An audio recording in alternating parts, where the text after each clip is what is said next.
윤석열 대통령에 대한 체포 시도가 무산되자 여야는 각각 긴급회견을 열고 상반된 반응을 내놨습니다. 네, 국회로 가보겠습니다. 자, 정다혜 기자, 먼저 여당인 국민의힘 영장이 불법하다 이렇게 주장을 하고 있다고요? 네, 체포 시도가 중단되자마자 권영세 비대위원장이 긴급 기자회견을 열었는데요. 권 위원장은 이 자리에서 공수처의 체포영장 집행 시도는 대단히 불공정하고 월권적인 부당한 행위라고 주장했습니다. 또 이번 사태를 공수처와 정치판사의 부당거래로 규정하고 수사 권한도 없는 공수처가 판사 쇼핑을 해서 영장을 발부받았다고 주장했습니다. 그러면서 대통령에게 도주나 증거인멸 우려가 없는 만큼 강제가 아닌 임의 수사를 해야 한다고 촉구했습니다. 앞서 권성동 원내대표도 체포 시도가 시작된 직후 공수처에는 내란죄 수사 권한이 없다며 무리한 체포 시도를 자제해야 한다고 주장했습니다.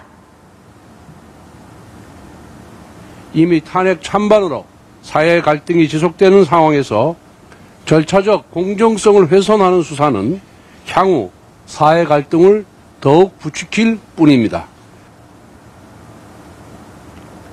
국민의힘 소속 법사위원들은 체포 시도를 규탄하며 대법원에 이어 조금 전 공수처를 항의 방문했습니다.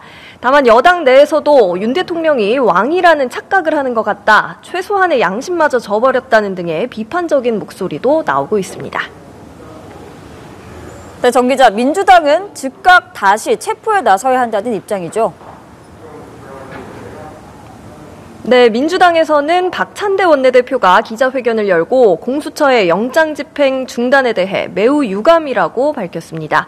박 원내대표는 공수처를 향해 두려워해야 할 것은 오직 국민이라며 즉각 내란 속의 윤석열에 대한 체포에 다시 나서야 한다고 촉구했습니다. 아울러 체포영장 집행을 가로막는 자들은 현행범으로 즉각 체포해야 한다고도 강조했습니다. 이후 민주당은 의원총회를 열고 영장 집행을 막은 경호처장과 차장, 본부장을 특수공무집행 방해 등 혐의로 국가수사본부에 고발하기로 했습니다.